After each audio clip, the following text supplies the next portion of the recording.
আমি প্রত্যেকের কাছে ক্ষমা প্রার্থী। একটি ভুল তথ্য অজ্ঞাতে প্রকাশ করে ফেলেছি। তো দেখো, আমি আজকে সন্ধ্যায় একটা ভিডিও করেছিলাম, যেখানে বলেছিলাম যে একটি মানে আনন্দবাজার পত্রিকায় একটি খবর প্রকাশ পায়, যেখানে কাউন্সেলিং বিজ্ঞপ্তি প্রকাশিত হবে।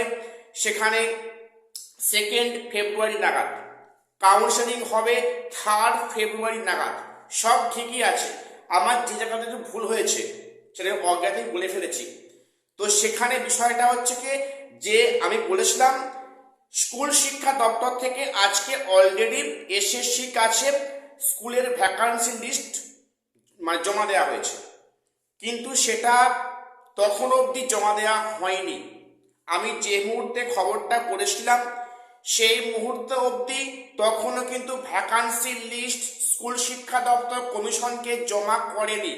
সেটা আজকের মধ্যে জমা করার কথা আছে।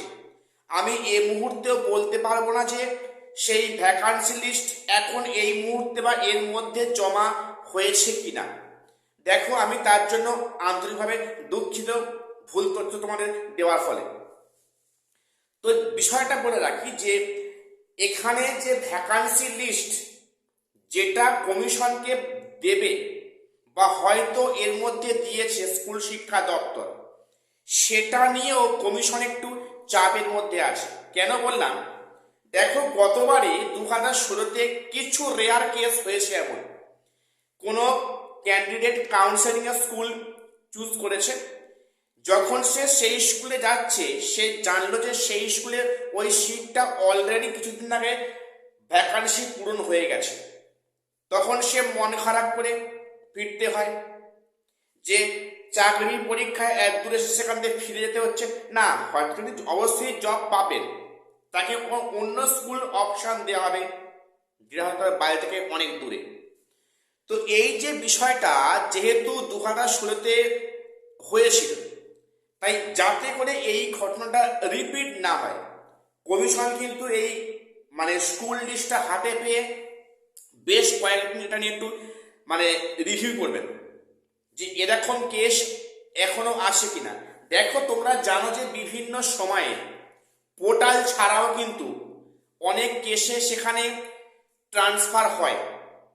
যেমন মনে করো কোনো একটা এলাকায় সেখানে টিচার সারপ্লাস রয়েছে, আবার কোথাও টিচার সেখানে ঘাটতি আছে, তখন কিন্তু সেখানে কিন্তু স্কুল টিচারকে সেখান থেকে নিয়ে যেখানে ঘাটতি ওখানে দেওয়া হয়।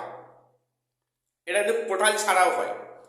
বা কিছু কিছু কোর্ট কেস থাকে, সেক্ষেত্রে কিন্তু সেখানে তাকে শিফট করা হয়। এখন যেহেতু ডিআই অফিস থেকে সেই ভ্যাকান্সিগুলো চাওয়া হয়েছে, তার মধ্যে এরকম কিছু কেস আছে কিনা বা ডিআই অফিস থেকে যে তথ্যটা পাচ্ছে সেটা আজকের ডেটে আপডেট কিনা, সেটা নিয়ে কিন্তু এখনো কমিশন খুব চিন্তার মধ্যে আছে বা সন্দেহের মধ্যে আছে। কাজেই এই বিজ্ঞপ্তি এই যে লিস্টটা কিন্তু হাতে পাওয়ার পরে কমিশন রিভিউ করবে, তারপরে ভ্যাকান্সি ওয়াইজ স্কুল লিস্ট ওয়েবসাইটে আপলোড করবে। সেটা হয়তো কয়েকদিন দেরি বা বিলম্ব হবে, এমনটাই খবর জানা যাচ্ছে। তো হয়তো এর মধ্যে স্কুল লিস্ট আসতে পারে, সেটা আমরা দেখতে পাবো যে যখন কমিশনের ওয়েবসাইটে স্কুল লিস্ট প্রকাশ করবে। দেখো, সম্ভবত কিন্তু কাউন্সেলিং যখন নোটিশ প্রকাশিত হবে তার সেদিনই বা তার একদিন পরে কিন্তু স্কুল ভ্যাকান্সি লিস্ট প্রকাশিত হবে। এখন আমার আজকে এটুকুই আপডেট দেওয়ার ছিল। অনিচ্ছাকৃত ভুল খবর দেওয়ার জন্য আমি দুঃখিত প্রত্যেকের কাছে, এবার ক্ষমা প্রার্থী। আজ শেষ করলাম, দেখা হচ্ছে পরে কোনো আপডেট নিয়ে।